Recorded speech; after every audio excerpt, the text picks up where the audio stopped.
যে ফ্যামিলি গুলাতে দুই বোন থাকে সব সময় দেখবেন যে ছোট বোনের নজর থাকবে বড় বোনের জিনিসের উপর। ছোট বোনদের কাছে যত কিছুই থাকুক না কেন, বাট কেন জানি না তারা তাদের জিনিসগুলো নিয়ে একটু স্যাটিসফাইড থাকে না। তাদের কেন জানি সবসময় বড় বোনদের ড্রেস পরতে হবে, বড় বোনের এক্সেসরিজ গুলো ইউজ করতে হবে। আমার বোন একদমই ওরকম, যেমন ওকে আমি যত কিছুই কিনে দিই না কেন, বাট ওর কাছে সবসময় মনে হয় যে আমার জিনিসগুলোই ওর থেকে বেটার। আমি যা যা করবো একদম সেম টু সেম জিনিসটাই ওকেও করতে হবে। এনিওয়েজ, তো সেদিন হচ্ছে আমার বোনের ইউনিভার্সিটিতে ওরিয়েন্টেশনের প্রোগ্রাম ছিল, তো সে আসছে আমার পাশে একটু মেকআপ করার জন্য। আজকের এই ব্লগটা প্রায় 1 মাস আগের, অথবা তার থেকে হয়তো একটু বেশিও হতে পারে। তখন হচ্ছে বাংলাদেশে কোটা নিয়ে আন্দোলন হচ্ছিল, বাট খুব একটা তখন সিরিয়াস ছিল না। আমার বোনকে প্রায় 2 থেকে 2.5 বছর পরে এভাবে মেকআপ করিয়ে দিচ্ছি। তো আমি না ইচ্ছা করে ওকে মেকআপ করিয়ে দিতাম না, তো সেটার পিছনে আসলে একটা স্টোরি আছে। আমার বিয়ের আগে যখন আমি ওর সাথে থাকতাম, তখন হচ্ছে আমাদের যদি কোনো একটা প্রোগ্রাম হয় বা আমরা যদি কোথাও বের হই ঘুরতে, আমার না সব সময় ওকে মেকআপ করিয়ে দেওয়া লাগতো। তো এটা নিয়ে আমার আর ওর মধ্যে প্রচুর ঝগড়া লাগতো। কারণ নর্মালি আমাদের মেয়েদের হচ্ছে একদম ফুল রেডি হতে না প্রায় মিনিমাম 1 ঘন্টার মতো সময় লাগে। আমরা যখন কোথাও যাব,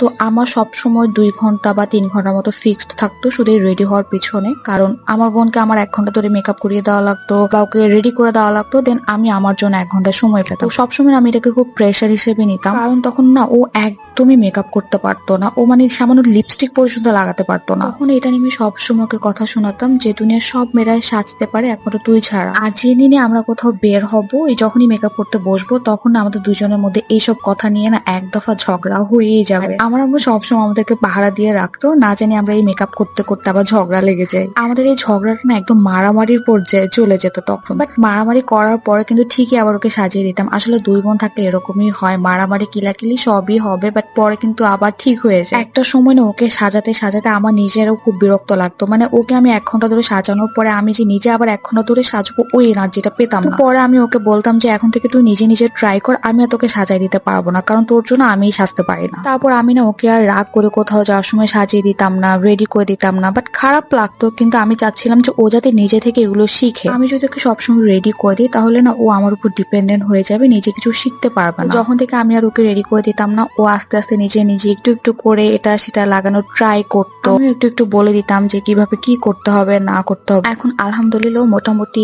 তাও নিজে নিজে একটু সাজতে পারে। আর এখন আমি চাইলেও ওকে সবসময় রেডি করে দিতে পারবো না, কারণ ও ওর বাসায়, আমি আমার বাসায়। এখন ও যেটা যেটা পারে না সেটা আমি ওকে শিখে দেওয়ার ট্রাই করি। আর আজকে যদি আমার এই ব্লগটাও দেখে, ও ঠিকই আমার সাথে এক দফা আগে ঝগড়া করবে যে আমি কেন ওর নামে এখানে বসে বসে বদনাম করতেছি। আমাদের মধ্যে ঝগড়া হওয়ার না আসলে কোনো রিজন লাগে না, আমরা ছোটখাটো বিষয়ে মানে এক একজন একদম বাঘের মতো হয়ে যায় এখনো। আর আমার আম্মু সবসময় একটাই কাজ, আমাদেরকে পাহারা দিয়ে রাখা। ইভেন এখনো পাহারা দেয় আমাদের দুজনকে, কারণ জানে যে আমরা একসাথে হলে মানে বেশি কতক্ষণ ভালো থাকতে পারবো না, কোনো না কোনো ম্যাটারে আমাদের ঝগড়া লাগবেই লাগবে। ও যদি আমার বাসায় একা আসতে চায়, আম্মু না ওকে দিতে চায় না। আম্মু সবসময় বলে আমি যখন যাবো তুই আমার সাথে যাবি, আমি যখন আসবো আমার সাথে চলে আসবো। আমাদের মতো কারা কারা আসছো কমেন্ট করে জানাও, যারা দুই বোন প্রতি মিনিটে মিনিটে ঝগড়া লেগে যাও। এনিওয়ে, তো মেকআপ করতে করতে আজকে অনেক গল্প করলাম, আর অবশ্যই আমাকে কমেন্ট করে জানাবা ওর এই লুকটা কেমন হয়েছে। আমার আজকে ব্লগটা এতটুকুই, সবাই ভালো থাকবা, আল্লাহ হাফিজ।